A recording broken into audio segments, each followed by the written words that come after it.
going to get into the top underrated games of all time considered by me. So, alright, we're going to break off into some Sega Genesis games.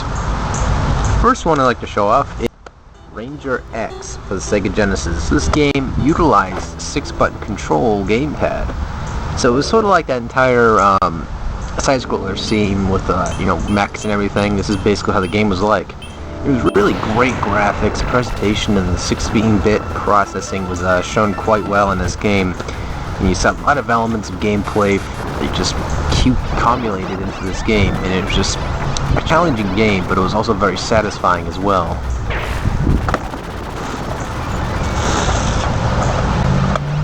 High Seas Havoc. Now this game would be considered a large Sonic ripoff. I mean, granted, so it does have a lot of similarities. However, I think it did nice and well on its own. Like, it had so many cool elements. It was just a very nice looking game. Gameplay handled alright. There's a couple problems, obviously, because of the rubber band style controls where you just jump and something like that and your character just... But above all else, I thought the game looked and played great. So, either way. Trampoline Terror. Now, this game right here, guys, is honestly one of those few games that you gotta look at, and you just gotta be like, what the hell is this? But when you start playing it, you're like, oh, this is fun. So much so, this is pretty much like a Bomberman game, where you basically play and you jump on trampolines until you destroy them all in the levels. That's pretty much how the whole entire objective was. As soon as you destroy all these trampolines, they destroy these moving, floating fortresses on top of these different planes. And once you destroyed all those, you could pass on. As well as you had enemies that are going to be in your way to try to kill you. So the whole objective was sort of like Pac-Man, but also like Bomberman as well. It was like they had a bastard child and they could a decent product. Battle Master. What can I not say about this game? Like, I played this game when I was a child, I played this game now. This game has such a great and fantastic gameplay experience. It's just like Diablo, and it's also like a strategy game. You have different planes you have to go across to, or different maps you have to go across to. And again, it's one of those type of games you look at and you gotta appreciate. I mean, again, it's just offers a couple like 4 races you can pick as an orc, you can play as a dwarf, you can play as a human, you can play as an elf. It's a cliche style of, picking which race you want to be. However, it was interesting seeing who was against you, who was for you, and it was really interesting and fun either way. Dash. Even though this game is really popular among a lot of gamers out there, it's still a game that a lot of people don't even know about.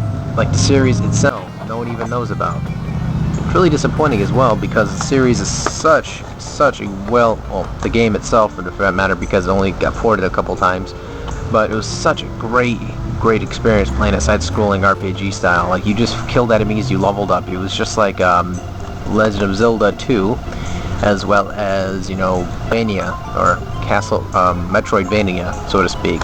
It was kind of like that, but had an arcade style to it. I mean, it was such a great, fun game. Definitely recommend checking it out. Next game is Fellows. There we go, I got it right. Fellows. It's a mythological style shooter, a shmup. And this game, is either well received or it's just, well, who the hell is this game? I mean, again, it comes with a very cheap price as well. I mean, most of the games I mentioned, they're both price ranging from $3 to $10 at least, if you find them. And again, this game alone, I probably got to say it's probably a few of the hardest games I played for a shmup in a very long time.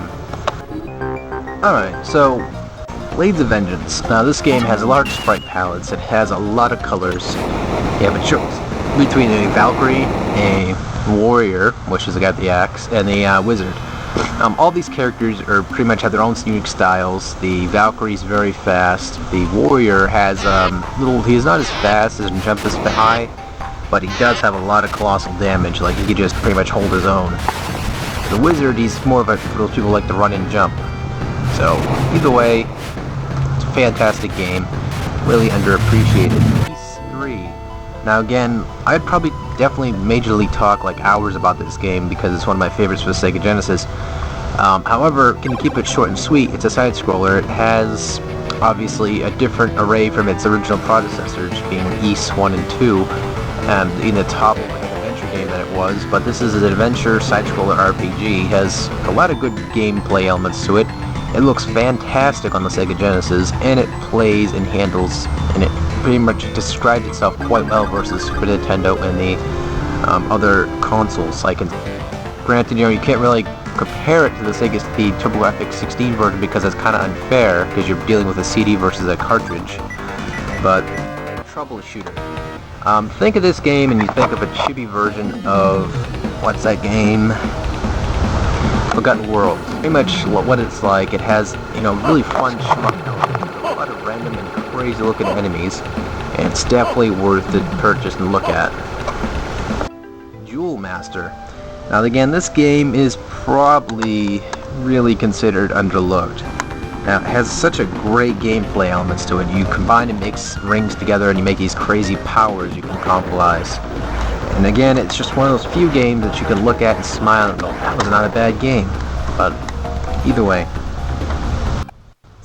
again, this game series is probably very underlooked. It's expanded from the Amiga all the way to the Super Nintendo, as well as today they have a lot of people who are mixing, of course, the elements of the game through various remakes of the game for the fan-made games.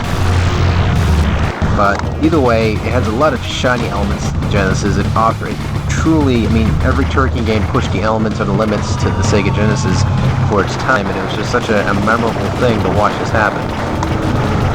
But I'm going to be in the house for this next one because I cannot take this anymore. Insects are infesting me. Alright, now I'm back. And I'm going to be doing some Shining in the Darkness. It's pretty much a very underlooked game. Now this game, of course, is pretty much Coco Fuck Off. Pretty much one of those type of games that it's first person, dungeon crawler, enough said, but no. It isn't much as a dungeon crawler, it's actually a first person RPG. Basically you start off as this role as a child and you basically go through these little catacombs, these little maze-like areas, and you pretty much get to find spots, find treasures, and get to the next floor. It's pretty much how it rolls. Again, this game is probably very underlooked for being an RPG because not many people know about it. So, again, very underlooked. Lightning Force, The Quest for the Dark Star, is probably one of those few underlooked games as well for being a shmup. Again, it's related to the Lightning Force series, or the Thunder Force series, and it's Thunder Spirits, DS. Ultimate brain fart there. The Thunder Spirits. Thunder Spirits. Same gameplay, pretty much, but you guys get the point. Pretty much, very much underlooked.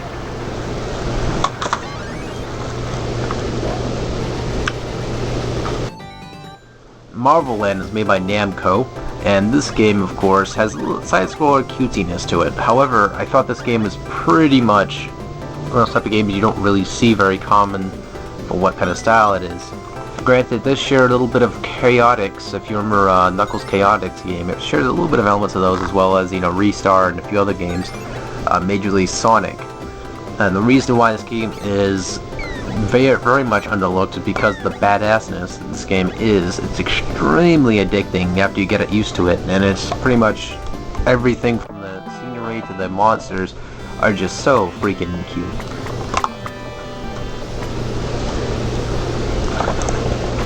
The Cid of Valis is pretty much the chibi version of the Valis series, if you guys remember those from the Super Nintendo onward. And again, this game is probably going to be a little challenging because of the awkward capabilities your character can do, but other than the awkward controls, I thought this game is pretty much a great little game.